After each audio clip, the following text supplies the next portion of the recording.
হে কৃপালু ভকত বৈষ্ণৱ সমস্ত আই শিশু সমস্ত আপোনাৰ সব সমস্তজন কৃপালু ভকত বৈষ্ণৱৰ আমি চৰণত সেৱা জনাই আপোনাৰ খবৰ আজ্ঞা লৈ আশীৰ্বাদ লৈ ভাগৱতৰ দশম স্কন্ধৰ শিশুপালৰ আখ্যান শীৰ্ষৰ আজি আমি পাঠ আৰু পৰ্যালোচনা আগবঢ়াবলৈ আমি আগবাঢ়িছোঁ।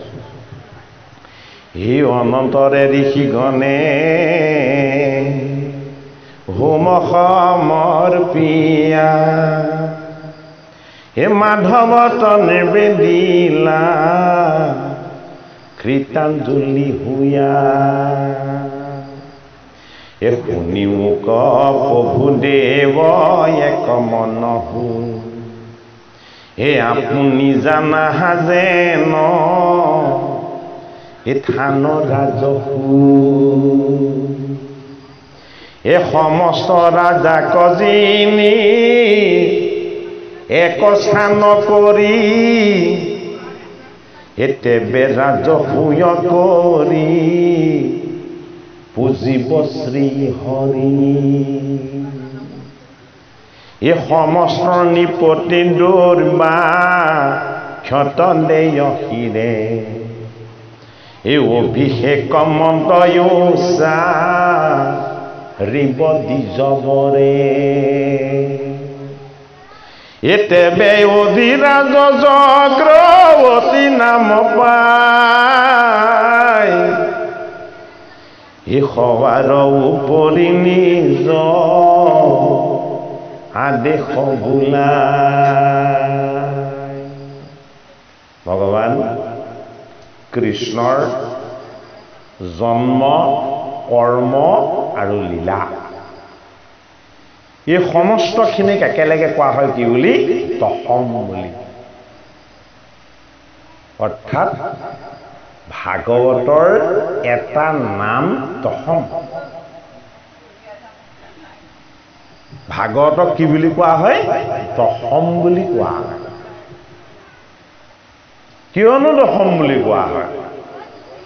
বাকী 17 পুৰাণ 5টা অথবা 6টা লক্ষণযুক্ত, একমাত্ৰ ভাগৱত পুৰাণ 10 লক্ষণযুক্ত।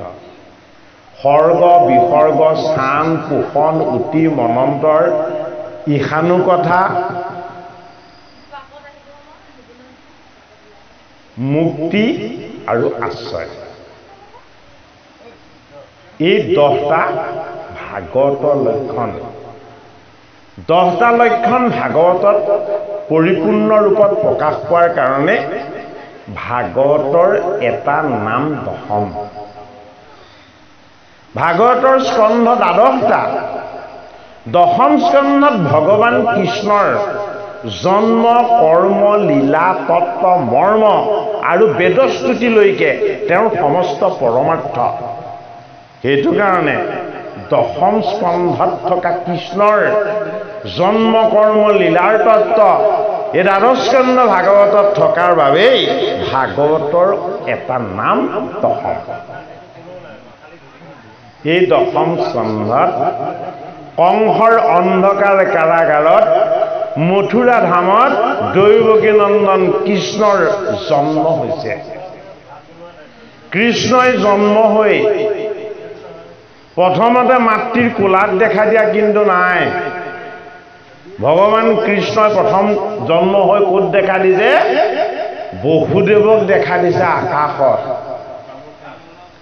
মাতৃ দৈৱকীয়ে নিদ্ৰাগত অৱস্থাতে আছে আৰু বসুদেৱে দৈৱকীক কৈছে, হীৰা এইয়া আমাৰ প্ৰাণৰ পুত্ৰ। তেতিয়া বসুদেৱ দৈৱকীৰ লগতে ভগৱান কৃষ্ণক গৰ্ভস্তুতি মাতৃৰ গৰ্ভত থাকোঁতেই কৰিছে। কোনে স্তুতি কৰিছিলে? সি ইন্দ্ৰ, ব্ৰহ্মা, শিৱ, লক্ষ্মী আৰু দেৱঋষি নাৰদ। হিচাপটো কৰি ল'ব দেই, অংক ন।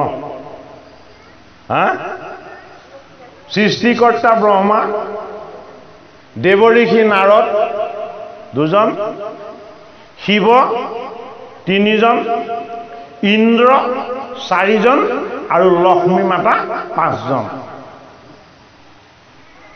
ভগৱান পৰম পিতা পৰমেশ্বৰে মাতৃৰ গৰ্ভত আহি অষ্টম পুত্ৰ ৰূপত যেতিয়া স্থিতি ল'লে, জন্ম হোৱাই নাই, প্ৰকাশ হোৱাই নাই, মাতৃৰ গৰ্ভত থাকোঁতেই জগতৰ নাৰায়ণক আহি এই 5জনে গৰ্ভস্তুতি কৰিছে। কিয়নো এই 5জনে গৰ্ভস্তুতি কৰিলে? বেলেগে কিয় নকৰিলে? তত্ত্বটো ক'ত দিছে? ভাগৱতৰ দশমৰ অন্তিমত দিছে, য'ত আছে বেদস্তুতি। য'ত বেদস্তুতি আছে, বেদস্তুতিত জগতৰ সমস্ত জীৱগণে পৰম পিতা পৰমেশ্বৰৰ উদৰত বাস কৰি তেওঁ প্ৰথম নিশ্বাসত বেদগণ ৰূপত প্ৰকাশ হৈছিলে জীৱগণ। এই জীৱ সমগ্ৰই ভগৱন্তৰ প্ৰভুৰ উদৰত থাকি ভগৱন্তক উপাসনা কৰিছিলে। আৰু তেতিয়া তেওঁলোকে ভগৱন্ত প্ৰভুৰ পৰা আশীৰ্বাদ বিচাৰিছিলে, আপুনি আপোনাৰ উদৰত ৰাখি আপুনি আমাক বেদগণ ৰূপত আপোনাক স্তুতি কৰাৰ সুযোগ দিছে। হে জগতৰ হৰি, হে পৰম পিতা পৰমেশ্বৰ, আপুনি যেতিয়া মাতৃৰ উদৰত থাকিব তেতিয়া আমাক স্তুতি কৰাৰ এটা সুযোগ দিবনে? গতিকে ভকত আৰু ভগৱান মূৰ্তি একেবাৰে। আমি ভিন্ন দেখিছোঁ। আমি ভিন্ন দেখিছোঁ কিয়? আমাৰ ভকতিৰ অন্তঃকৰণ গভীৰ নহয়। আমাৰ ভকতিৰ অন্তঃকৰণ শ্ৰীমদ ভাগৱত নহয়। আমাৰ ভকতিৰ অন্তঃকৰণ এক ঈশ্বৰৰ এক তত্ত্ব নহয়। সেইটো কাৰণে আমি কি দেখোঁ? ভেদ দেখোঁ। য'ত ভেদ তাত উৎপত্তি হয় জেদ, য'ত জেদ তাত উৎপত্তি হয় ক্ৰোধ, য'ত ক্ৰোধ তাত উৎপত্তি হয় অহংকাৰ, আৰু য'ত অহংকাৰ তাত উৎপত্তি হয় বিনাশ। এইটো কাৰণে জগতৰ হৰিয়ে মাতৃ দৈৱকীৰ গৰ্ভত স্থিতি লওঁতেই এই জগতত জীৱবিলাকৰ মাজত থকা যি ভেদাভেদ ভাৱ, এই ভেদাভেদ ভাৱক দূৰ কৰিবৰ নিমিত্তে 5জন দেৱতাক তেওঁ চান্স দিছে, মই মাতৃৰ গৰ্ভত থাকোঁতেই তোমালোকে মোক স্তুতি কৰাৰ এটা সুযোগ পাবা। কোনে পাবা? সেই সৃষ্টিকৰ্তা ব্ৰহ্মা। তুমি জন্ম হৈয়ে মই ক'ৰ পৰা আহিলো বুলি ৱাদি হেৰুৱাই পদুমৰ নলিকাৰ সন্ধানেৰে সৈতে তুমি 100 বছৰ যাত্ৰা কৰি যেতিয়া কোনো ৱাদি নাপালা, আকৌ ঘূৰি আহি তুমি পদ্মাসনত বহি একান্ত চিত্তে তুমি মোক সহস্ৰ বছৰ তপস্যা কৰিছিলা। এই সাধনাৰ পবিত্ৰতা তোমাৰ লগত সদায় থাকিব। মই যেতিয়া কৃষ্ণ ৰূপত দাপৰ যুগত কংসৰ অন্ধকাৰ কাৰাগাৰত মাতৃ দৈৱকীৰ গৰ্ভত যেতিয়া মই স্থিতি ল'ম, মই তোমাক তেতিয়া তুমি যে মোক ইমান দিন সাধনা কৰিছিলা নেদেখাকে নোকোৱাকে মাতৃৰ গৰ্ভত থাকোঁতেই মই তোমাক স্তুতি কৰাৰ এটা সুযোগ দিম। কৈলাশ ধামত বহি সহস্ৰ সহস্ৰ বছৰ জগতৰ হৰিক উপাসনা কৰা মহাবৈষ্ণৱ পৰম বৈষ্ণৱ শিৱই কেৱল জানে ঈশ্বৰক, নেজানে তেওঁ ভাৰ্যাক, নেজানে তেওঁ পুত্ৰ, কেৱল জানে ঈশ্বৰক হৰিক।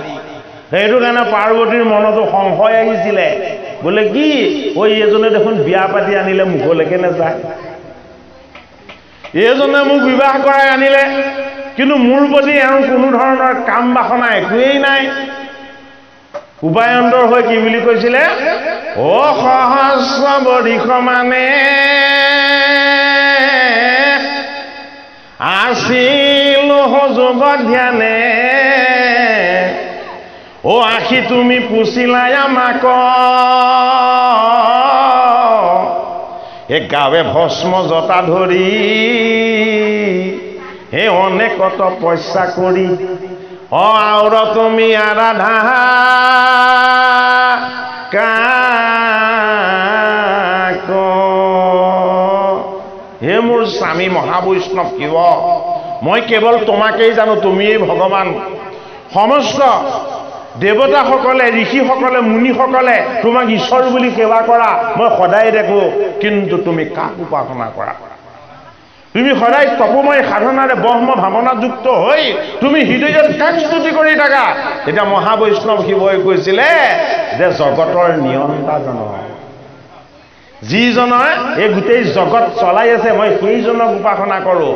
ঐ সেইজনৰ ওচৰত মই কি জানা হে পাৰ্বতী? ঐ মোৰ নাম ৰুদ্ৰ, কোটি কোটি বীজৰ মাজত মই ৰুদ্ৰ নামৰ মাত্ৰ এটা বীজ। তেওঁ কি? তেওঁ হ'ল অনন্ত বীৰ্য। গতিকে সেইজন শিৱই জন্ম জন্মান্তৰে কেৱল পৰম পিতা পৰমেশ্বৰক যেতিয়া তপস্যা আৰু উপাসনা কৰে, সেইজনকো তেওঁ উপদেশ দিছিলে, আজ্ঞা দিছিলে, মই যেতিয়া মাতৃ দৈৱকীৰ গৰ্ভত যেতিয়া মই স্থিতি ল'ম তেতিয়া তুমি মোক স্তুতি কৰাৰ এটা সুযোগ পাবা। হাতত দিব্য বীণালৈ নাম নামৰ ঢেঁকীত অৱস্থান কৰি দেহৰ তন্তীবিলাকক বীণাৰ তন্তীলৈ ৰূপান্তৰ কৰি সদায় হৃদয় বীণাত ৰামকৃষ্ণ হৰি নাৰায়ণ ধ্বনিৰে কেৱল পৰমেশ্বৰৰে গুণ গাই ফুৰে। কোনে? দেৱঋষি নাৰদে। যিজনে ভগৱন্তৰ নাম, ভগৱন্তৰ গুণ, ভগৱন্তৰ যশ আৰু উপাসনা ইয়াৰ ব্যতিৰেকে বেলেগ একো বস্তু জীৱনত কোনোদিন নিবিচাৰে, সেইজন পৰম ঋষি, যাক দেৱঋষি বুলি কোৱা হয়, সেইজন দেৱঋষিকো তেওঁ এটা সুযোগ দিলে, তুমি মোক গোটেই জীৱনটো কেৱল মোৰ গুণ কীৰ্তন কৰি কৰি মোক উপাসনা কৰা। সেইটো কাৰণে মই যেতিয়া মাতৃ দৈৱকীৰ গৰ্ভত, মই যেতিয়া পৰম পিতা পৰমেশ্বৰ সকলোৰে পিতৃ পুৰুষজন দৈৱকীৰ গৰ্ভত যেতিয়া মই পুত্ৰ হৈ বাস কৰিম, তেতিয়া মই গৰ্ভত থাকোঁতেই হে দেৱঋষি নাৰদ মই তোমাক স্তুতি কৰাৰ এটা সুযোগ দিম। আৰু গোটেই জগতৰ মাতা হৈ, লক্ষ্মীৰ ৰূপ হৈ, সমস্ত ঐশ্বৰ্যৰ গৰাকী হৈ লক্ষ্মী মাতাই সদায় উপাসনা কৰে বিষ্ণুৰ চৰণ। আৰু লক্ষ্মী মাতাক ক'লে, হে মোৰ ভাৰ্যা লক্ষ্মী, মই যেতিয়া মোৰ মাতৃ দৈৱকীৰ গৰ্ভত যেতিয়া মই স্থিতি ল'ম তেতিয়া তুমি মোক গৰ্ভত থাকোঁতেই স্তুতি কৰাৰ মই এটা সুযোগ দিম। আৰু লক্ষ্মী মাতাইও সেই সুযোগ পালে। দেৱতা ইন্দ্ৰ, যাৰ গুৰু হ'ল বৃহস্পতি, বৃহস্পতিৰ দ্বাৰা তেওঁ গম পালে জগতৰ হৰি কৃষ্ণ মাতৃৰ গৰ্ভত আহি যদিও পৰম পিতা পৰমেশ্বৰ পুত্ৰ ৰূপত স্থিতি ল'ব, আৰু সেইটো কাৰণে দেৱৰাজ ইন্দ্ৰয়ো আহি কংসৰ কাৰাগাৰত মাতৃৰ গৰ্ভত জগতৰ হৰি কৃষ্ণ যেতিয়া স্থিতি লৈ আছে, গৰ্ভত থাকোঁতেই পাঁচজনে একেলগে স্তুতি কৰিছে। কাক? ভগৱান কৃষ্ণক। ঐ কি বুজাইছে আমাক? ঐ আমি কৃষ্ণক এতিয়া স্তুতি কৰি সন্তুষ্ট কৰাৰ কোনো প্ৰয়োজন নাই। আমি ভগৱান কৃষ্ণক স্তুতি নকৰিলেও ভগৱান কৃষ্ণৰ কোনো ক্ষতি নাই। ভগৱান কৃষ্ণই মাতৃৰ গৰ্ভত স্থিতি লৈ থাকোঁতেও এই পাঁচজন দেৱতাই গৰ্ভস্তুতি কৰি জগতৰ হৰি কৃষ্ণক আনন্দৰ ভাগ দিব বিচাৰে। সেইটো কাৰণে আমি যাতে ভক্তি কৰিছোঁ বুলি, ভগৱান কৃষ্ণৰ গুণ গান, তেওঁৰ কথা আমি শ্ৰৱণ কীৰ্তন কৰিছোঁ বুলি আমি যাতে আমাৰ মনত কোনোদিন অহংভাৱ নানো। এইটো কাৰণে পাঁচজনে স্তুতি কৰিলে যেতিয়া ভগৱান কৃষ্ণক, ভগৱান কৃষ্ণই তেওঁ স্তুতি আৰু উপাসনাক কেতিয়াও বিফল নকৰে। ভকতে তেওঁক যিমান স্তুতি কৰে সেই ভকতক তেওঁ একো কামনা নকৰিলেও তেওঁ কি কৰে? কৃপা কৰে, আৰু সেই কৃপাই ভকতকো ৰক্ষা কৰে আৰু উদ্ধাৰ কৰে। ভগৱান কৃষ্ণই যেতিয়া সেই পাঁচজন দেৱতাক গৰ্ভৰ পৰা আকাশলৈ যেতিয়া তেওঁ ঊৰ্ধ্বগামী হ'ল, এই পাঁচজন দেৱতাক আশীৰ্বাদ দি কৈ দিলে, মই দৈৱকীৰ নন্দন কৃষ্ণ হৈ এই ভূমিভাগত যেতিয়া মই অৱতাৰ লৈ মই যেতিয়া লীলা কৰিম, হে পাঁচজন দেৱতা মই তোমালোকক মোৰ চৰণত সৰ্বদা স্থান দিম। কি কৰি? মোৰ চৰণৰ পাঁচটা পুণ্যময় চিহ্ন কৰি।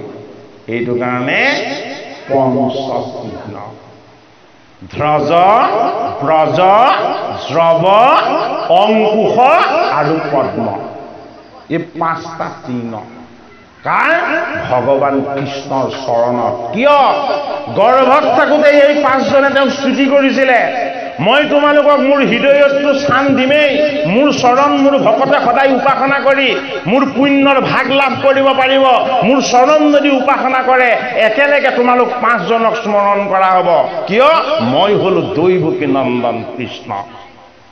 গতিকে আমাকো বুজাইছে বেলেগে বেলেগে লক্ষ্মী শিৱ ইন্দ্ৰ ব্ৰহ্মা নাৰদ আমি বেলেগে বেলেগে ঈশ্বৰ মূৰ্তি প্ৰতিষ্ঠা কৰি তেওঁলোকক উপাসনা কৰাৰো কোনো প্ৰয়োজন নাই গৰ্ভত থাকোঁতেই পৰম পিতা পৰমেশ্বৰক তেওঁলোকে স্তুতি কৰাৰ কাৰণে গৰ্ভত ভগৱান কৃষ্ণই তেওঁৰ চৰণত সেই 5জন দেৱতাক স্থান দিলে পঞ্চ চিহ্ন কৰি আৰু যদি কেনেবাকে কৃষ্ণৰ চৰণ চিন্তা কৰা হয় কেৱল কৃষ্ণ সন্তুষ্ট হোৱাই নহয় গোটেই ব্ৰহ্মাণ্ড সন্তুষ্ট হয় এইজন ভগৱান কৃষ্ণৰ লীলা ভাগৱতৰ 10ম স্কন্ধ কি ৰূপত বৈকুণ্ঠৰ এজন পাৰিষদ যিজনৰ নাম হ'ল শিশুপাল এই শিশুপাল বধৰ যি ৰহস্য তত্ত্ব এই ৰহস্য তত্ত্বৰ দ্বাৰা ভগৱান কৃষ্ণই আমাক আধ্যাত্মিক ঈশ্বৰ তত্ত্বৰ ভাগ দিব বিচাৰিছে আমাৰ জীৱন এটা যজ্ঞ কি যজ্ঞ আমাৰ জীৱন হ'ল এটা কৰ্মযজ্ঞ এই কৰ্মযজ্ঞময় জীৱনত যেতিয়ালৈকে আমাৰ লগত ৰাজসিক অসূয়া অপ্ৰীতি হিংসা দেশ এইবিলাক যেতিয়ালৈকে থাকিব তেতিয়ালৈকে ভগৱান কৃষ্ণৰ যি নিৰ্মল চৰণ সেৱা সেই চৰণ সেৱা শুদ্ধ নহ'ব সেইটো কাৰণে শুদ্ধ ঈশ্বৰ কৃষ্ণৰ চৰণ সেৱা কৰিবলৈ হ'লে আমাৰ লগত থকা ৰাজসিক অসূয়া অপ্ৰীতি হিংসা দেশ এইবিলাকক দূৰ কৰি ল'ব লাগিব সেইটো কাৰণে ভাগৱতৰ 10ম স্কন্ধত দিছে কি যুধিষ্ঠিৰৰ ৰাজসী যজ্ঞ যুধিষ্ঠিৰ কোন আমাৰ আত্মা আমাৰ আত্মাই হ'ল যুধিষ্ঠিৰ বাহিৰত আমি পঞ্চপাণ্ডৱক চালে ভাগৱতৰ তত্ত্বমন্থনৰ দ্বাৰা আমাৰ ঈশ্বৰ দৰ্শন কেতিয়াও নহ'ব প্ৰতিটো চৰিত্ৰই আমি আমাৰ ভিতৰত চাব জানিব লাগিব যিহেতু এই পঞ্চভূতৰ দেহটো জগতৰ হৰিয়ে পিন্ধি থকা এটা চোলা এইযোৰ আমাৰ একো হাত নাই অসুখ হ'লে চিকিৎসা বিষ হ'লে বিচনাত শুই থাক চটপটাই থাক হয়নে নহয় হা তেওঁ যিটো কৰাব সেইটোৱে ভুগিব লাগিব সেইটো কাৰণে আমাৰ হাতত নিয়ন্ত্ৰণ নাই কিন্তু আমাৰ সংযম যদি থাকে আমাৰ সাধনা যদি থাকে আমাৰ ঈশ্বৰ সেৱাৰ যদি ভাগ থাকে তেতিয়াহ'লে এই পঞ্চভূতৰ দেহটো কি হ'ব এটা মন্দিৰ হ'ব মন্দিৰ যিদৰে পবিত্ৰ মন্দিৰত যিদৰে প্ৰাণ প্ৰতিষ্ঠা কৰি ঈশ্বৰক উপাসনা কৰা হয় আমাৰ হৃদয় মন্দিৰতো আমি ভগৱন্তৰ ঈশ্বৰৰ পৰম পিতা পৰমেশ্বৰক আমি অনুভৱ কৰি আমি এই দেহটোক এটা মন্দিৰলৈ ৰূপান্তৰ কৰিব পাৰোঁ এই দেহ নামৰ মন্দিৰটোক আমি মন্দিৰলৈ ৰূপান্তৰ কৰাত যিবিলাক বাধা আছে প্ৰথম বাধাটো হ'ল জৰাসন্ধ দ্বিতীয় বাধাটো হ'ল দন্তবক্ৰ তৃতীয় বাধাটো হ'ল শিশুপাল সেইটো কাৰণে ভাগৱতত কি হৈছে 10ম স্কন্ধত এই অসুৰবিলাকক নিধন কৰি দেখুওৱা হৈছে যুধিষ্ঠিৰে ৰাজসী যজ্ঞ কৰিব লাগিব কিয় তেওঁলোকৰ ৰাজসিক অসূয়া অপ্ৰীতি হিংসা দেশ এইবিলাক একো থাকিব নোৱাৰিব সেইটো কাৰণে যিমানবিলাক চক্ৰৱৰ্তী ৰজা আছে সেই ৰজাবিলাকক তেওঁ অধীন কৰিব পাৰিব লাগিব আমি বুজিলো কি যে যুধিষ্ঠিৰ চক্ৰৱৰ্তী ৰজা হৈ গ'ল সকলো ৰজাক তেওঁ কৰতলীয়া কৰিলে সেয়া নহয় জানো ভাগৱতে আমাক সেইটো কোৱা নাই আমাৰ আত্মা হ'ল যুধিষ্ঠিৰ আত্মা কেতিয়াও অস্থিৰ নহয় আত্মা কেতিয়াও চঞ্চল নহয় আত্মা কেতিয়াও কাৰো অধীন নহয় আত্মা কেতিয়াও পৰাধীন নহয় সেইটো কাৰণে কি আত্মা হ'ল পৰম পিতা পৰমেশ্বৰ এই পৰম পিতা পৰমেশ্বৰে আমাৰ হৃদয় ধামত আত্মাৰ ৰূপত ধীৰ স্থিৰ হৈ পাণ্ডৱৰ জ্যেষ্ঠ হৈ ধৰ্মৰাজ যুধিষ্ঠিৰ হৈ আমাক ধাৰণ কৰি আছে এই ধৰ্মবুদ্ধিৰ ধাৰণ শক্তিক যদি আমি আমাৰ মস্তকত স্থান নিদিওঁ তেতিয়াহ'লে আমাৰ মস্তকত কিহে স্থান পাব জৰা আৰু ব্যাধিয়ে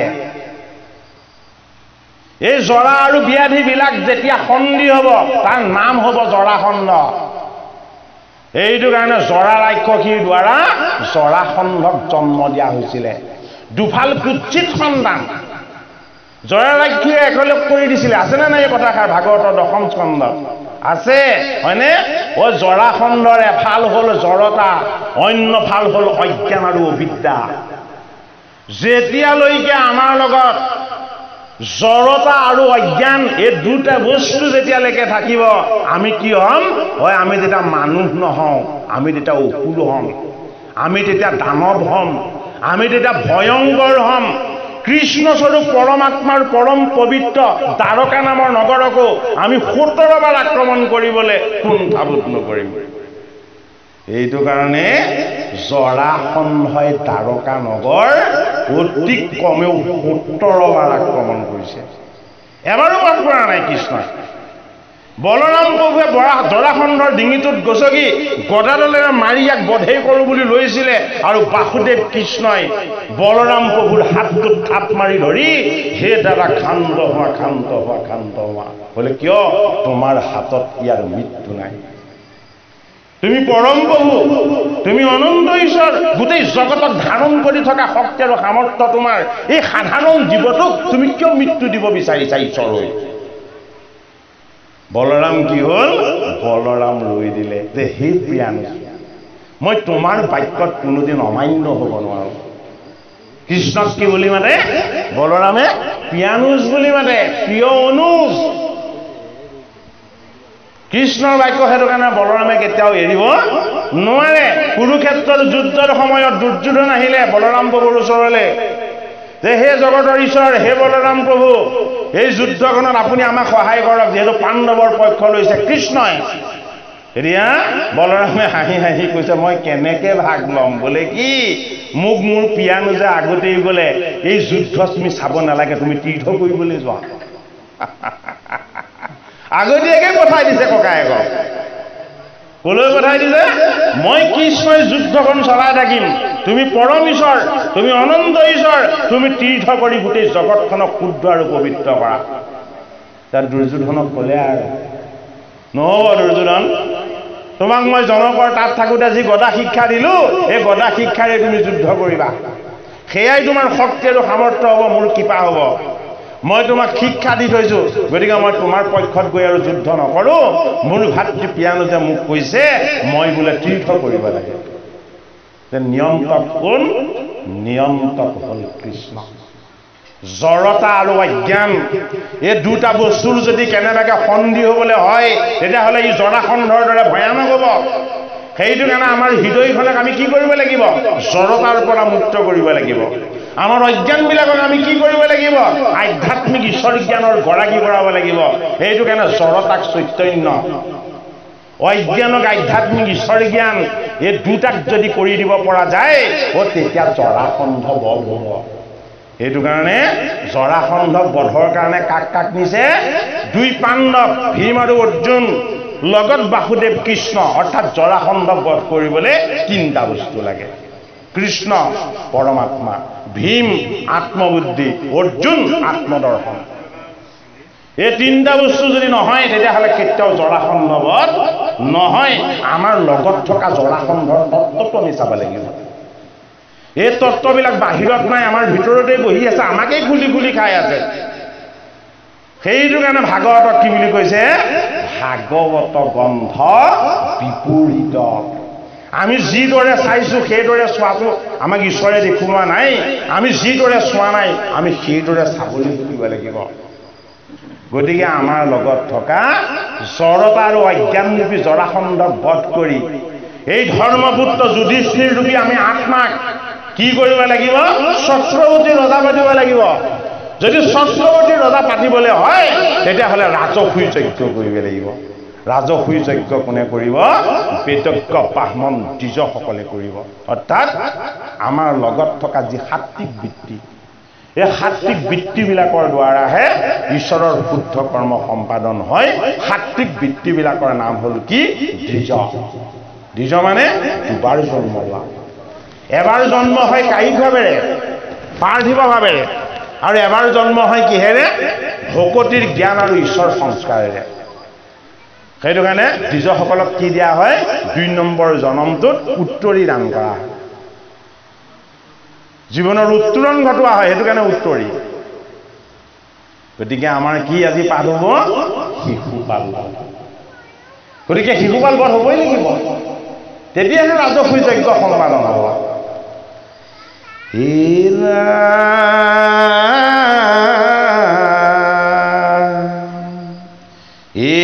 যজ্ঞে সে কৰে কৰাবে যিটো,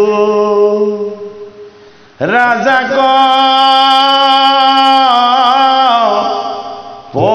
পশুতি এতেকেহে ৰাজসূয় ঈশ্বৰ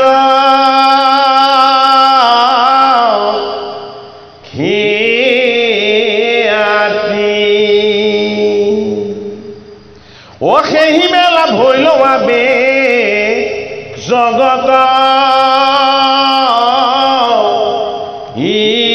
ঈশ্বৰ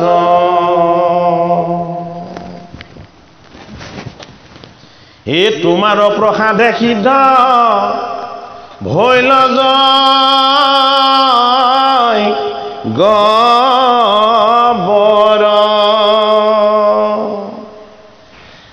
দেখিও ৰাজা গণ আচন্ত যতে ক এই শুভক্ষণে কৰায়ো অভিষেক এই শুনি নাৰায়ণ ভৈল তুষ্ট এই সভা মাজে নিয়াই লন্ত ৰত্ন সিংহাসন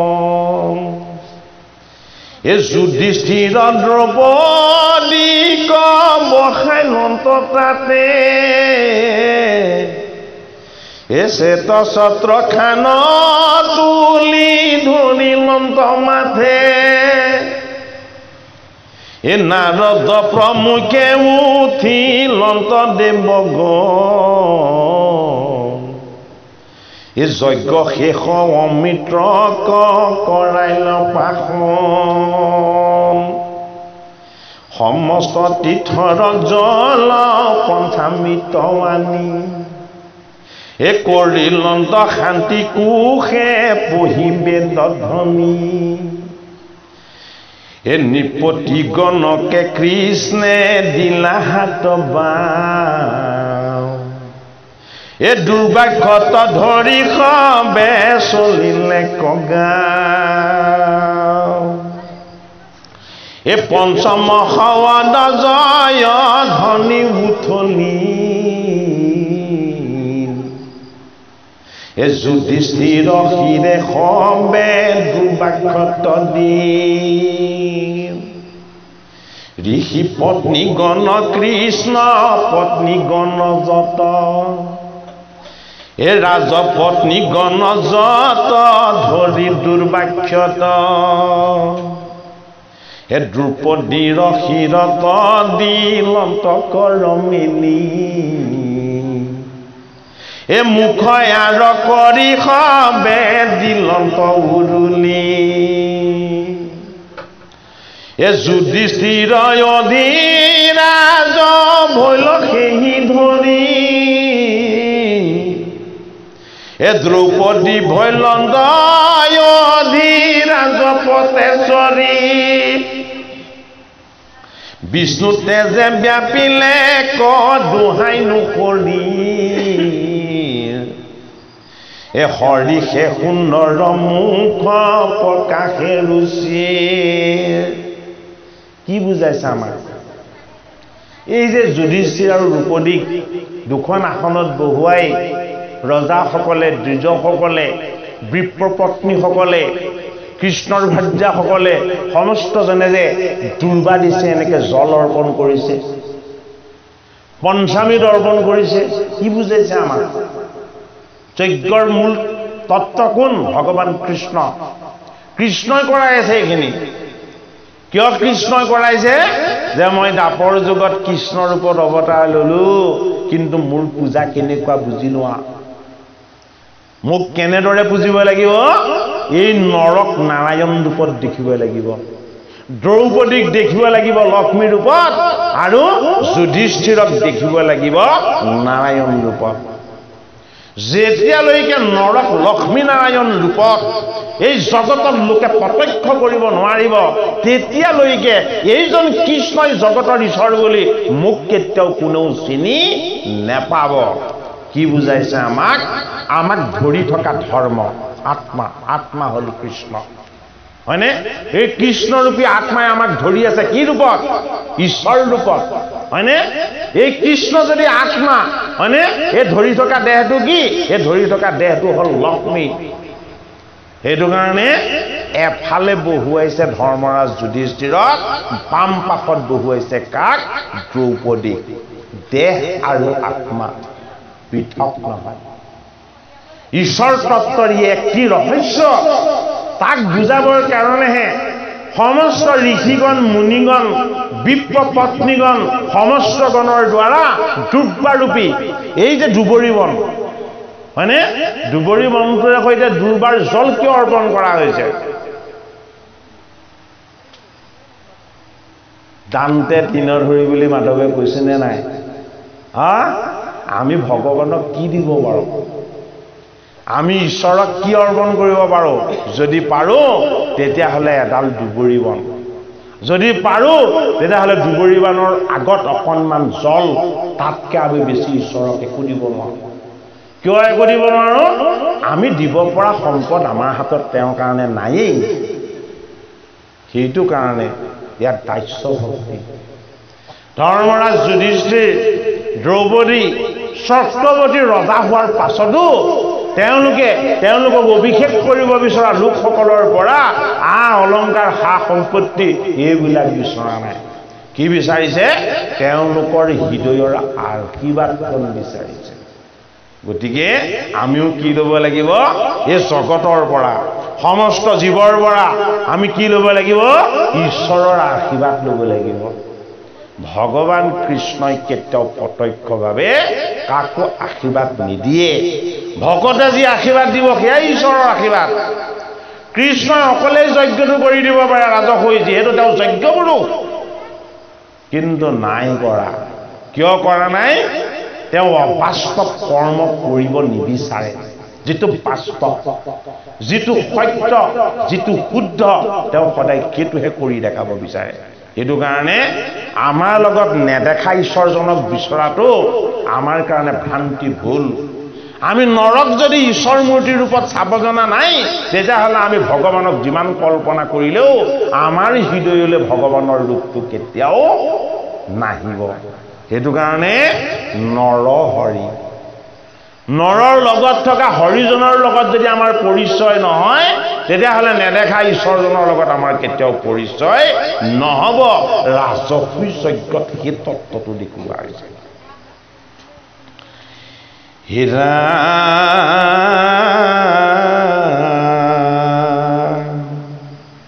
হে যুধিষ্ঠিৰ অধিৰাজ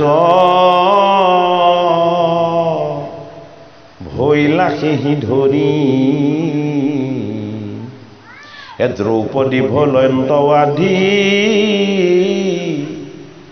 ৰাজ পদেশ্বৰী এ বিষ্ণু তেজে ব্যাপিলে ক দোহানো হৰিৰ এ হৰিষে সুন্দৰ মুখ প্ৰকাশে ৰুচিৰ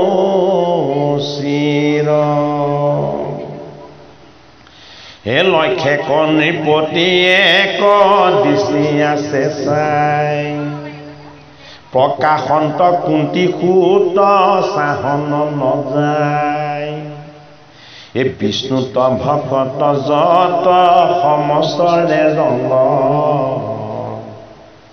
এ অভকত ৰাজাৰ মনত মহাখংগ তেতিয়াও আছিলে অভকত ধৰ্মৰাজ যুধিষ্ঠিৰ ৰাজসী যজ্ঞলে ভগৱান কৃষ্ণ নিজেই তাত আছেই ঋষি সমস্ত আছেই মুনিগণ আছেই হয়নে কিন্তু তাত অভকতো আছে অভকত নাই বুলি আমাক কোৱা নাই যিমানে ধৰ্মৰাজ যুধিষ্ঠিৰ আৰু দ্ৰৌপদীক বিষ্ণু আৰু লক্ষ্মীৰ ঈশ্বৰ তেজেৰে পৰিপূৰ্ণ বুলি যিমানে সকলোৱে তেওঁলোকক আনন্দৰ দৃষ্টিৰে চাইছে অভকত ৰজাবিলাকে কি কৰিছে সেইটো দেখি ইচ্ছাত বিচাত কৰিছে কোট কৰিছে খং কৰিছে আমি কি বুজিব লাগিব মংগল কাৰ্যত অমংগল সাধনা কৰিবলৈ অহাজনেই সেই যজ্ঞত থকা দুষ্ট ৰজাৰ নিচিনা, যি মংগল কাৰ্যত ঈশ্বৰৰ কৰ্মত বিধি পথালি দিবলৈ আহে। এতিয়াও নাই জানো? হা, আজি বহুত দিনৰ আগলৈকে আমি এইবিলাক কথা শুনিছো, বোলে কি, বোলে আমুক দুজনক যদি ভাগৱত পাঠলৈ মাতা মই কিন্তু নাযাওঁ। সেইজনো ইমান উপবিত্ৰ হ'লনে, তেওঁ ভাগৱত পাঠলৈ গ'লে তোমালোক দুজন যাব নোৱাৰা? তুমি যদি ভকতকেই তেনেদৰে হীন দেখিলা, হয়নে বাৰু? তেতিয়াহ'লে তুমি ঈশ্বৰক ক'ত পাবা? গীতা ভাগৱত পাঠ মানে ঈশ্বৰৰ সেৱা। তোমাক আশীৰ্বাদৰ ভাগ ল'বলৈ মাতিছে, তুমি তালৈ অহাটো তোমাৰ কৰ্তব্য আৰু দায়িত্ব। তালৈ তেওঁ আৰু কাক নিমন্ত্ৰণ দিছে সেইটো প্ৰশ্ন কৰাৰ তোমাৰ অধিকাৰ নাই, হয়নে বাৰু? কাৰণ এই অনুষ্ঠান ভাগলৈ ভকত বৈষ্ণৱকে নিমন্ত্ৰণ দিব লাগিব। তোমাৰ লগত কপট থাকিলে বুলি সেইজনক মাতিলে তুমি নাহিবা, সেই কপটটো তুমি সেই অনুষ্ঠানটোলৈ আনিলে নহ'ব, হয়নে বাৰু? এওঁ পাতিলে ভাগৱত পাঠ আৰু তেওঁ কি কৰিলে, তাৰ পৰা পাপ অৰ্জন কৰিলে। যিটো অনুষ্ঠানৰ লগত তেওঁ কি কৰিলে, তেওঁ পাপক যোগ কৰি দিলে। য'ৰ পৰা পুণ্য লাভ হয় তেওঁৰ কাৰণে তাৰ পৰা কি লাভ হ'ল, পাপ সঞ্চয় হ'ল। ভাগৱত গ্ৰন্থ বিপৰীত।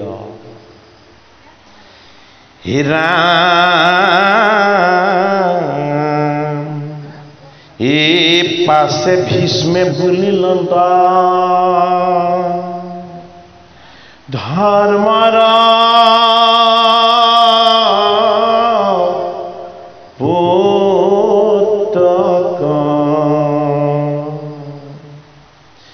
এই কৰা অৰিহণা হ'ব নৃপতি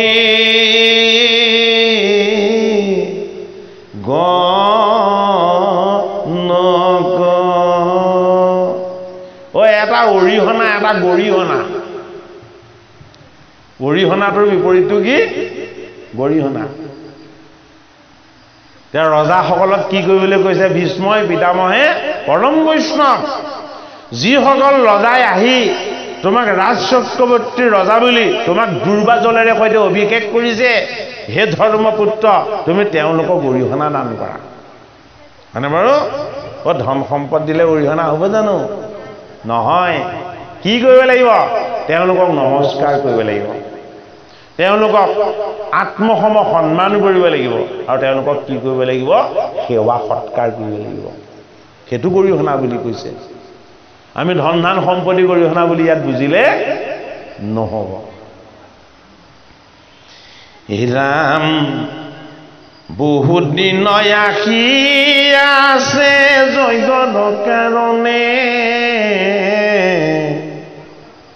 হে উৰ্চিয়া বিদায় দিও যাওঁ নিজ স্থানে, হে আচাৰ্য ৰীতি জপিতি এহি তিনিজন, বিদ্যাত স্নাতক আৰু বৈষ্ণৱ ব্ৰাহ্মণ। ভাগৱত শাস্ত্ৰৰ বস্তুবিলাক একদম টু দি পইণ্ট আঙুলিয়াই আঙুলিয়াই দেখুৱায়। যিটো বস্তুক আমি হাইলাইট কৰিব লাগে, বেছি স্পষ্ট কৰিব লাগে, পিতামহ ভীষ্মই জনাই দিছে। এইটো কাৰণে ভীষ্ম কি? অষ্টম পুত্ৰ গংগাৰ। কৃষ্ণ কি? অষ্টম পুত্ৰ দৈৱকীৰ। দুইজন আছে যজ্ঞ, এজন বৈষ্ণৱ, সিজন বিষ্ণু। উপাসনা কাৰ হৈছে? ভকতৰ হৈছে বৈষ্ণৱ। উপাসনা কাৰ হৈছে? বৈষ্ণৱৰ দ্বাৰা ঈশ্বৰৰ হৈছে কৃষ্ণৰ। সেইটো কাৰণে কি? তোমাৰ ভিতৰত থকা ৰাজসুই, ৰাজসুই মানে কি? ৰাজসিক অসূয়া অপৃত্তিবিলাক। মই ৰজা, মোৰ সকলো আছে, মোক কাকো নেলাগে, মোৰ কাৰো প্ৰয়োজন নাই, এইবিলাক অহংকাৰ। যুধিষ্ঠিৰ চক্ৰৱৰ্তী ৰজা তেনেকেহে হ'ব। মোৰ প্ৰত্যেকৰে প্ৰয়োজন আছে, প্ৰত্যেকজনে আহি মোক সহায় কৰিব লাগিব, প্ৰত্যেকজনৰে লগত মোৰ এটা কি আছে? প্ৰেম আছে, সম্পৰ্ক আছে। সেইটোক কোৱা হৈছে কি? ৰাজসুই যজ্ঞ। চক্ৰৱৰ্তীৰ ৰজা বুলি ঘোষণা কৰি অহংকাৰ প্ৰকাশ কৰাটো কৃষ্ণৰ উদ্দেশ্য নহয়। এই ভাৰত ভূমিত এজন ৰাজসুই ৰাজসিক অহংকাৰৰ পৰা মুক্ত এজন ৰজা যদি কেনেবাকৈ আমি পাব বিচাৰোঁ তেতিয়াহ'লে ধৰ্মপুত্ৰক বিচাৰিব লাগিব কাক যুধিষ্ঠিৰক কৃষ্ণই সেইটো কাৰণে ইয়াৰ পাছতে পঞ্চপাণ্ডৱক বনবাস দিব কিন্তু কৃষ্ণই ৰজা ধৰ্মপুত্ৰক আগতেই পাতি থৈছে কেতিয়া পাতি থৈছে এই ৰাজসুই যজ্ঞ সম্পাদন কৰাই কৃষ্ণই তেতিয়াই যুধিষ্ঠিৰক ৰজা পাতি থৈছে এই কথা গম পায়েই ইমান ষড়যন্ত্ৰ কাৰ অন্ধ ধৃতৰাষ্ট্ৰৰ আৰু অন্ধ ধৃতৰাষ্ট্ৰৰ অজ্ঞানী পুত্ৰ দুৰ্যোধন দুঃশাসনৰ এইখিনি দেখি জ্বলি পুৰিয়ে তেওঁলোকে সেইদিনাখনৰ পৰাই মনে প্ৰাণে কেৱল পাণ্ডৱক হিংসা কৰাত লাগি গ'ল দুটা বৃত্তি আমাৰ লগতে আছে এটা আসুৰী বৃত্তি আৰু এটা দৈৱ বৃত্তি আসুৰী বৃত্তিটো হ'ল কৌৰৱ আৰু দৈৱ বৃত্তিটো হ'ল পাণ্ডৱ গতিকে আমাৰ বনবাস পৰ্যন্ত যদি দুখ কষ্টও হয় তেতিয়াহ'লে সহন কৰিবলৈ অভ্যাস কৰিব লাগিব এই ফলৰ পৰিণাম কি হয় আহিলে বুলি আমি কেতিয়াও প্ৰতিশোধ পৰায়ণ হ'লে নহ'ব হে ৰাম যিটো মহাৰাজা আৰু যিটো প্ৰিয় মিত্ৰ ঐ এই ছয়জন জানা অৰ্চিত উচিত হে এতেকে অৰ্চিব যদি স্থিৰ মনে জানি এই সবাতে অধিক শ্ৰেষ্ঠ যিটো মহামানী ছজনক অৰ্চনা কৰিবলৈ কৈছে ছজনক অৰ্চনা মানে কি ঈশ্বৰ তুল্য উপাসনা ছজনক কৰিবলৈ কৈছে কোনে কৈছে পৰম বৈষ্ণৱ জীৱনটো ব্ৰহ্মচৰ্য ব্ৰত পালন কৰি কৌৰৱৰ সিংহাসনখন মই জীয়াই থকা লাগে কোনেও একো কৰিব নোৱাৰিব বুলি অক্ষত ৰাখিম বুলি সিদ্ধান্ত লোৱা গংগাৰ অষ্টম পুত্ৰ পিতামহ ভীষ্ম এই যজ্ঞত আছে আৰু তেওঁ এই মাৰ্গ দৰ্শন কৰাইছে কাক তেওঁ প্ৰাণৰ নাতি ধৰ্মপুত্ৰ যুধিষ্ঠিৰক যে ছজনক তুমি সদায় অৰ্চনা কৰিবা কাক কাক কৈছে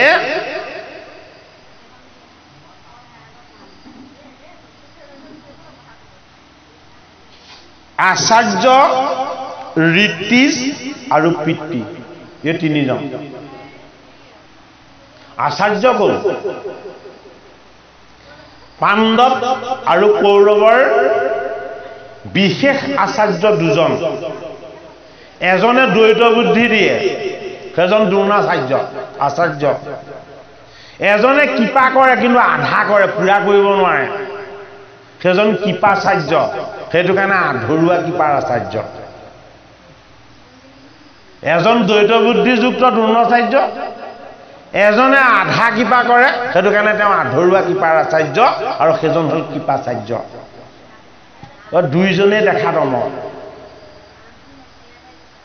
কৃপাচাৰ্য যুদ্ধৰ অন্ততো থাকি গ'ল নহয় হয় নে নহয় কিয়নো বধ নকৰিলে কৃপাচাৰ্যই কুৰুক্ষেত্ৰৰ যুদ্ধত ভগৱান কৃষ্ণই কুৰুক্ষেত্ৰৰ যুদ্ধখনতেই কৃপাচাৰ্যক বধ কৰাব পাৰিলেহেঁতেন কিয় বধ নকৰিলে কাৰণটো কি হয় যি মোক চিনি নাপাব আচাৰ্য ৰূপেৰে আধৰুৱা কৃপাৰ আচাৰ্য কৃপাচাৰ্যকে বৰণ কৰি থাকিব সেইটো কাৰণে মই সেইজনক ৰাখিছোঁ বোলে কিয় মোৰ পৰা আঁতৰ কৰি ৰাখিবৰ কাৰণে কৃষ্ণৰ ওচৰ কৰিবৰ কাৰণে কৃষ্ণ নিজেই আছে আৰু কৃষ্ণৰ তত্ত্বক বুজি নাপায় মই তোমাক সব আশা পূৰণ কৰি দিম বুলি যিজনে কৈ দিব পাৰে সেইজন আধৰুৱা কৃপাৰ আচাৰ্য মনৰ সকলো আশা পূৰ্ণ কৰিব পৰা এজনেই আছে সেইজনেই হ'ল পৰম পিতা পৰমেশ্বৰ দৈৱকী নন্দন কৃষ্ণ আমাৰ মনৰ আশাবিলাক পূৰ কৰি দিব পাৰিম বুলি যদি কেনেবাকৈ দ্বিতীয়জন আচাৰ্যই আহি কৈছে তেতিয়াহ'লে সেইজন কি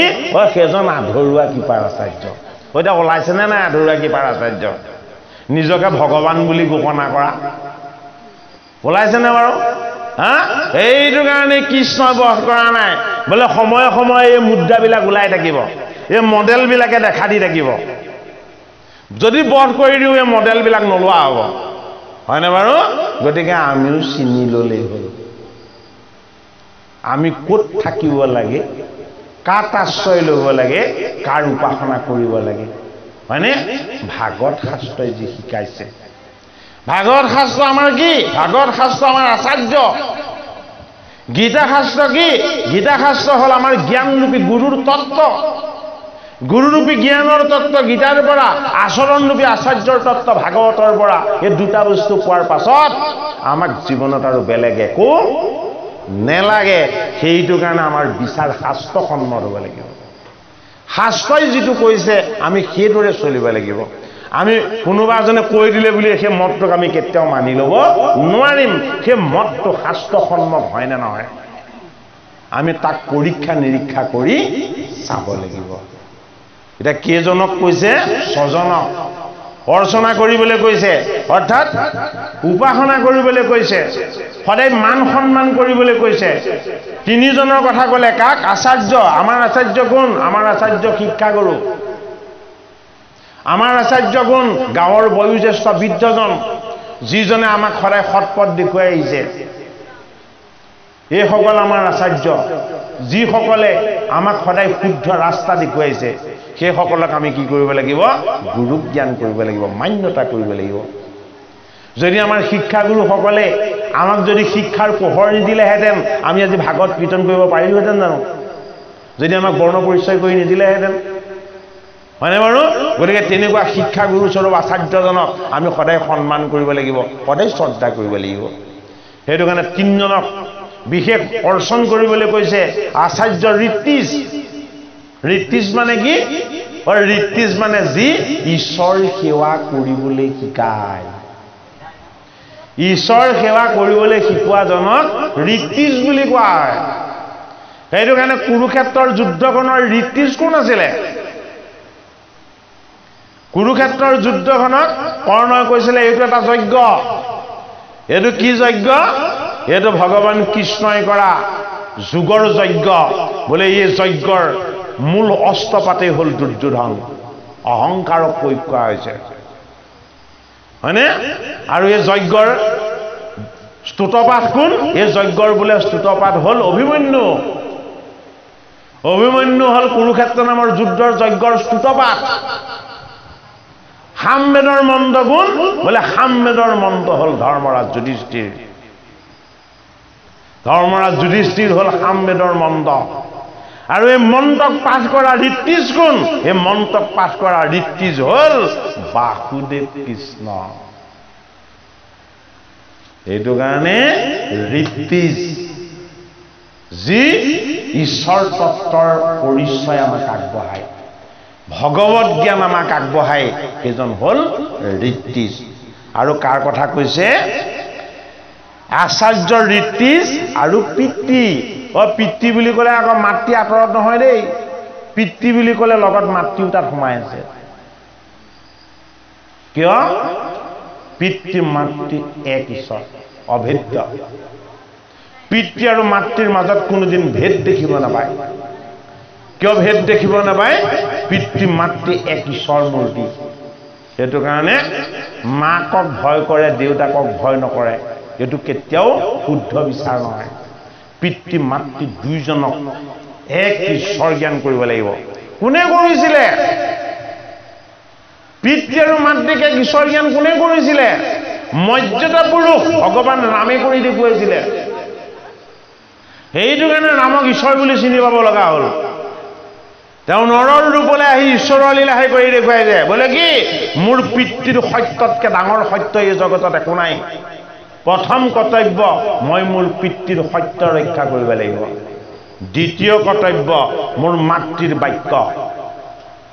বাক্য কাৰ কৈকেয়ীৰ বাক্য বোলে তুমি বনবাস লোৱা মোৰ পুত্ৰ ভৰতক ৰাজসিংহাসন দিয়া মাতৃৰ বাক্য আৰু পিতৃৰ সত্য এই দুটাক যি সদায় পালন কৰে সেইজন ৰাম আজিও আছে যি আজিও পিতৃ মাতৃক ঈশ্বৰ জ্ঞান কৰি পিতৃ মাতৃৰ কোনোদিন অবাধ্য নহয় পিতৃ মাতৃৰ বাক্য বচন মান্যতা কৰি আজিও যি আছে সেইজন এতিয়া কলিযুগৰ ৰাম সেইজনক সেৱা সৎকাৰ কৰিলে ঐ ঈশ্বৰৰ আশীৰ্বাদ পোৱা যাব কিয় পিতৃ মাতৃৰ বাধ্যজন ভগৱত তুল্য ৰামচন্দ্ৰই সেই লীলাহে দেখুৱাইছে কি লীলা দেখুৱাইছে নৰৰ শৰীৰলৈ আহি ঈশ্বৰৰ নৰৰ লীলা কৰি দেখুৱাইছে যে যি যুগতেই নহওক যি জনমতেই নহওক যদি কোনো সতি সন্তানে পিতৃ মাতৃৰ বাক্য আৰু আচৰণক যদি কোনোদিন ভংগ নকৰে সদায় যদি ঈশ্বৰে দিয়া বাক্য বুদ্ধি বুলি যদি পালন কৰে তেতিয়াহ'লে সেইজন মই বোলে কোন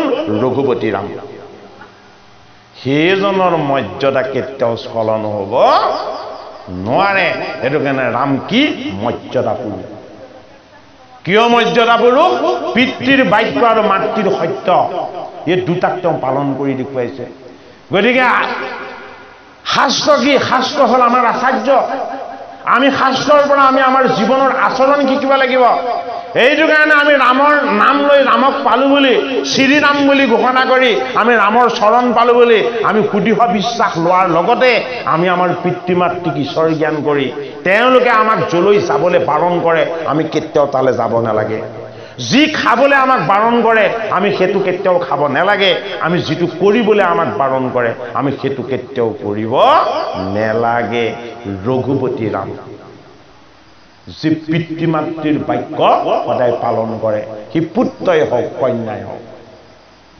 সেইটো কাৰণে তিনিজনক অৰ্চনা কৰিবলৈ কৈছে কাক ধৰ্মৰাজ যুধিষ্ঠিৰক এজন হ'ল কোন এজন হ'ল ঋত্বিজ আৰু অন্যজন কোন অন্যজন হ'ল আচাৰ্য আৰু ইজন কোন ইজন হ'ল পিতৃ ঋত্বিজ আচাৰ্য আৰু পিতৃ এই তিনিটা তত্ত্বক যাতে আমি সদায় মান্যতা কৰোঁ ধৰ্মৰাজ যুধিষ্ঠিৰৰ ৰাজসুই যজ্ঞ এয়া সাধাৰণ কথা নহয় আমাৰ লগত থকা ধৰ্মৰাজ ৰূপী ধৰ্মবোধ আমি যদি জাগ্ৰত কৰি সদায় ৰাখিবলৈ হয় ভগৱান কৃষ্ণৰ কৃপা আৰু আশীৰ্বাদ আমি যদি সদায় তেওঁৰ পৰা পাবলৈ হয় এই তিনিটা বস্তুক মান্যতা আমি জীৱন্ত কালত সদায় দিবলৈ আমি অনুশীলন কৰিব লাগিব সেইটো কাৰণে ভাগৱতত দিয়া হৈছে কথাখিনি এই কথা শ্ৰৱণ কৰাৰ পাছত কীৰ্তন কৰাৰ পাছত যাতে আমি এই তিনিটা বস্তুৰ প্ৰতি আমি সদায় গভীৰ দৃষ্টি ৰাখোঁ লক্ষ্য ৰাখোঁ কি হ'ব শিশুপাল বধ হ'ব শিশুপাল বধটো এটা তত্ত্ব ধৰ্মৰাজ যুধিষ্ঠিৰৰ ৰাজসুই যজ্ঞ এইটো এটা তত্ত্ব এইটো কাৰণে এই তিনিটা বস্তুক আমি কি কৰিব লাগিব অৰ্চন কৰিব লাগিব সন্মান কৰিব লাগিব শ্ৰদ্ধা কৰিব লাগিব আৰু তাৰ পাছত কি বুলি কৈছে বিদ্যাত স্নাতক আৰু বৈষ্ণৱ বামন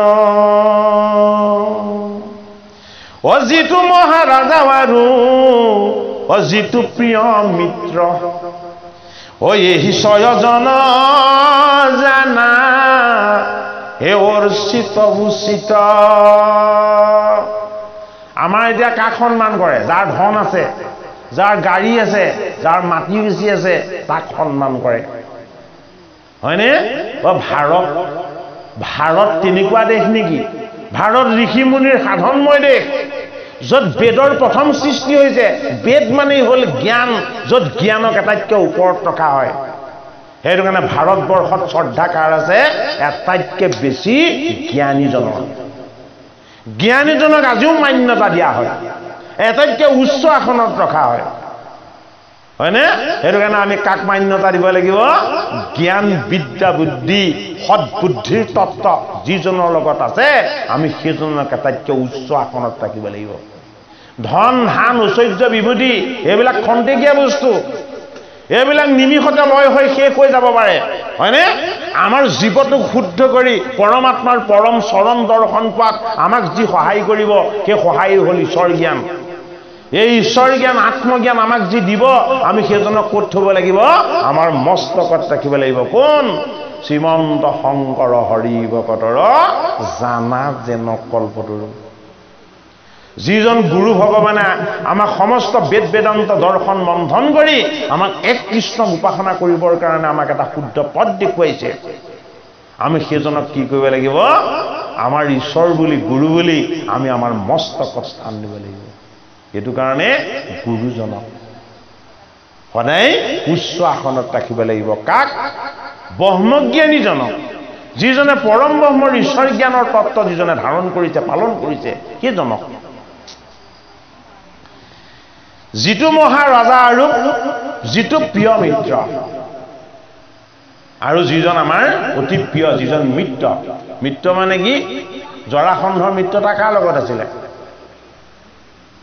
জৰাসন্ধৰ মিত্ৰতা আছিলে কংসৰ লগত আৰু কাৰ লগত আৰু কালযবনৰ লগত এই তিনিটা কাৰ শত্ৰু এই তিনিটা কৃষ্ণৰ শত্ৰু গতিকে মিত্ৰকেইটা চাই লওক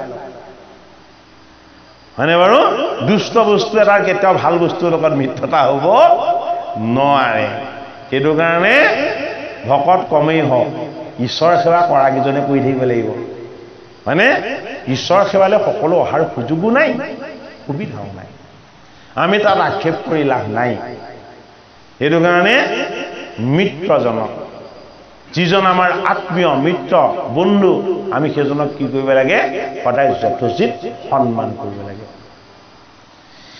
এতে কেৱল সিও যদি স্থিৰ মনে জানি এই সমাজে অধিক শ্ৰেষ্ঠ এই যিটো মহামানী আটাইতকৈ বেছি শ্ৰেষ্ঠ সেই ধৰ্মপুত্ৰ সেইজন বোলে কি যিজনৰ মান দিনে দিনে বাঢ়ি যায় যিজনৰ মান কোনেও কমাব নোৱাৰে অকণো নুতুতে বোলে সেইজন কি সেইজন অকল মানি নহয় সেইজন মহামানী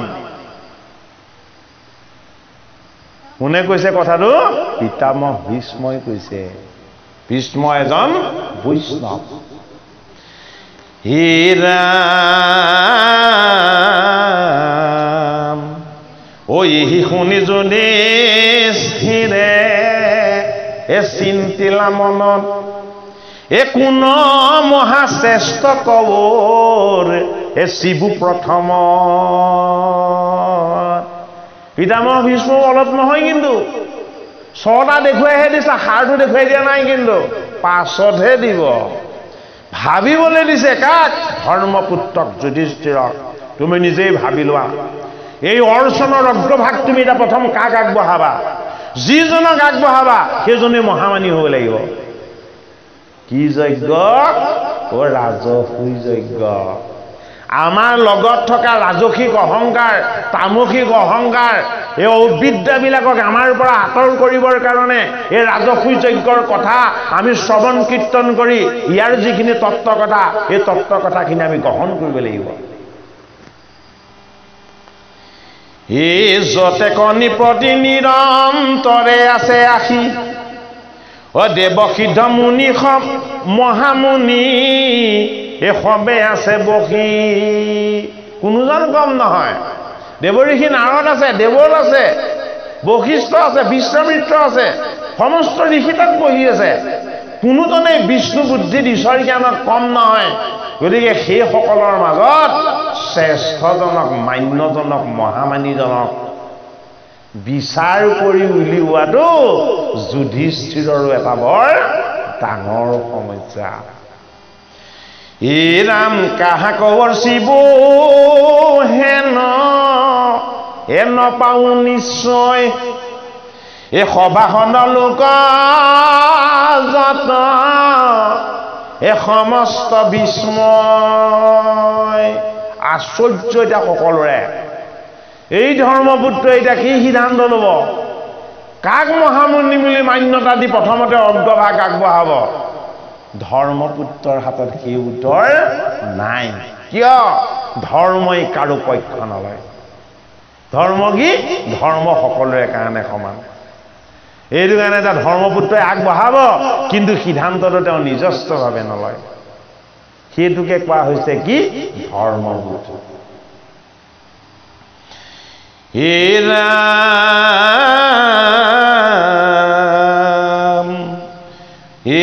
প্ৰথমতে জানা মহাপূজা কৰিবা অকমান আকৌ পাঠ আহিবলৈ সেই বেলা নিশ্চয় কৰিবে কেহো নপাৰে মনত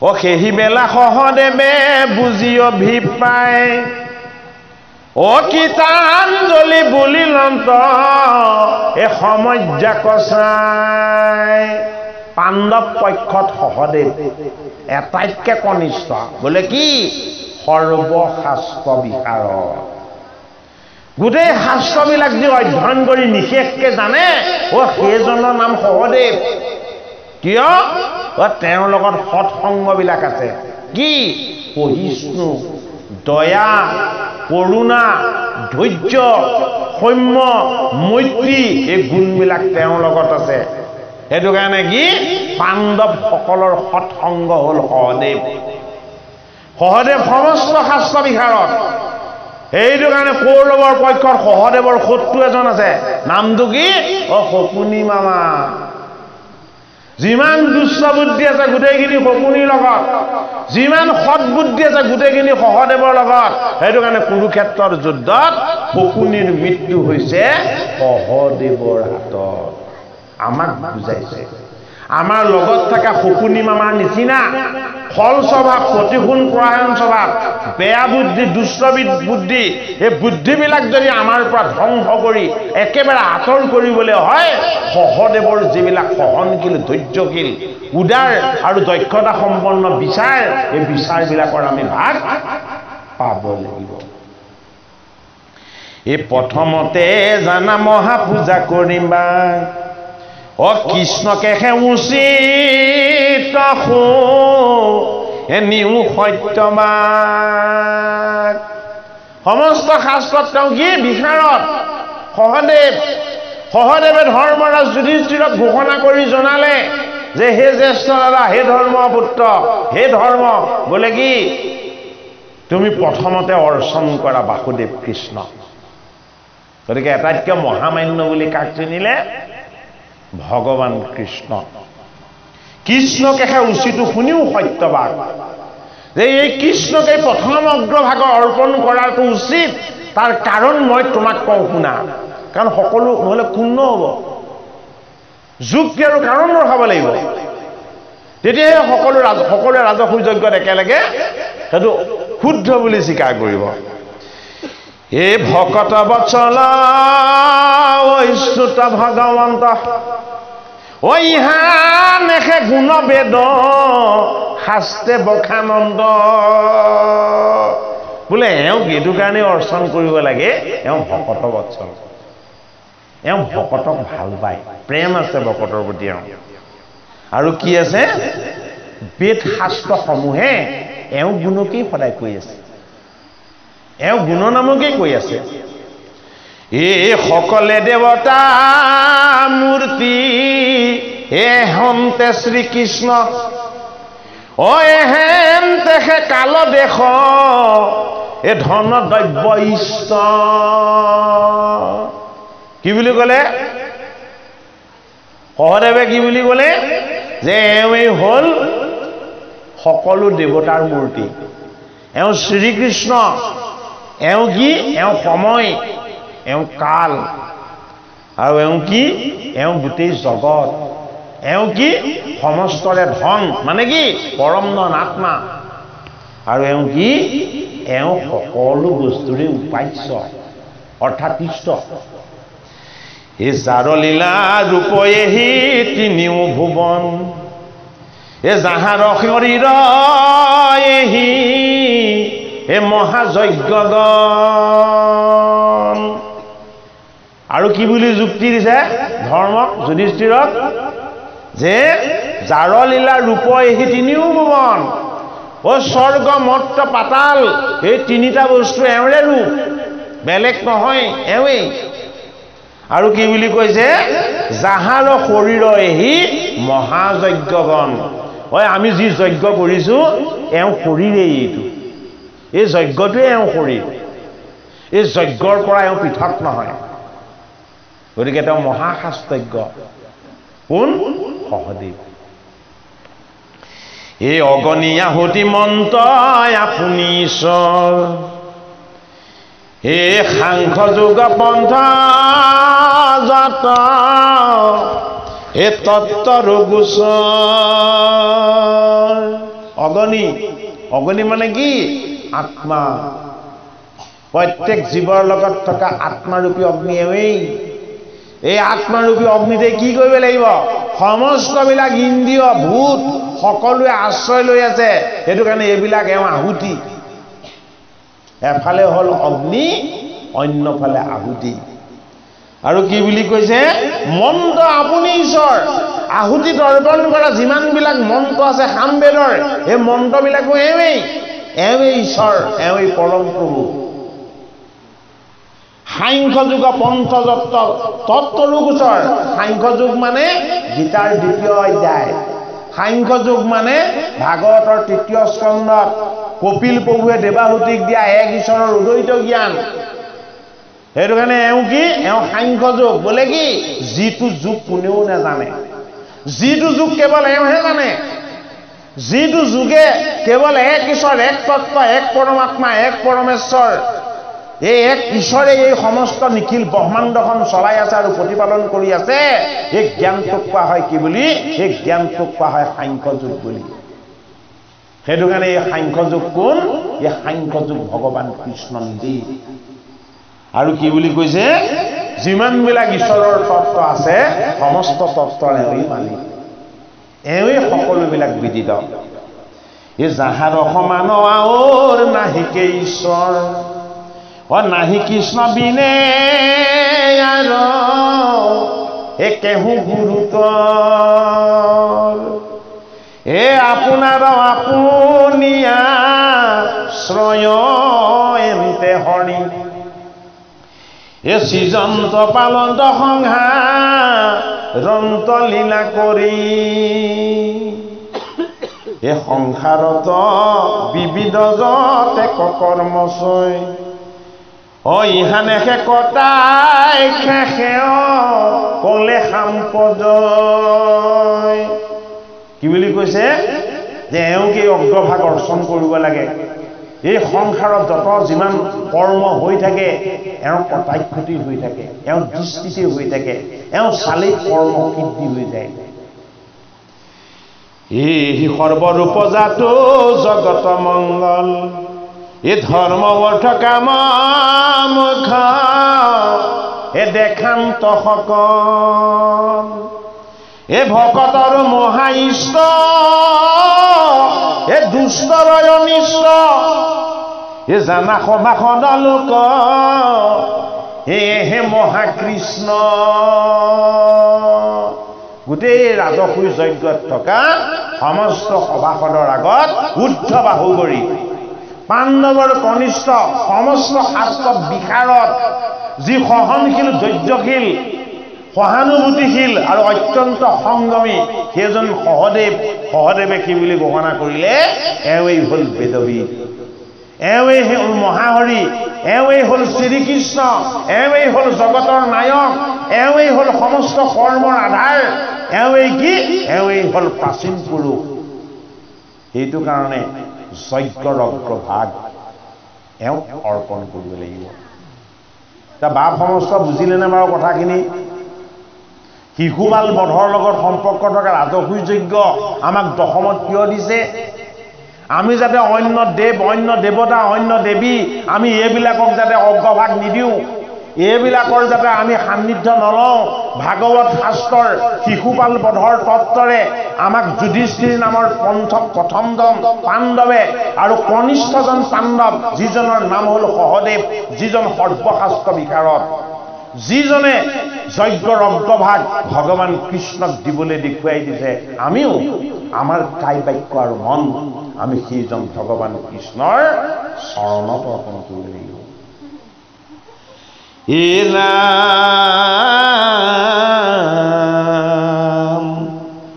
এহি জানি অনুমতি দিও মহাজন এ প্ৰথম কৃষ্ণক দিও এ মহাৱৰিহল হে ৰাম প্ৰথমে কৃষ্ণক দেৱে কৰিও অৰ্চন এ সমস্ত পানীৰ দেৱে এ তুষ্ট হুৱে এ আপোনাৰ জানাতে মে এ হবে অৰিহন এই সমস্তৰে আত্মায়েহি হে দৈব কি নন্দন এ আনন্দ মন্দিৰ হৰি হে পৰিপূৰ্ণ কাম হে নাহি ভেদ বুদ্ধি সদা হে শান্ত আত্মৰাম অলপ আনন্দদায়ক নে আমি কৃষ্ণক আমাৰ জীৱনৰ সমস্তখিনি অৰ্পণ কৰাৰ পাছত আমি আমাৰ মনত কি কৰিব লাগিব স্বকটোক্তি কৰিব লাগিব মনত আমি মনন কৰিব লাগিব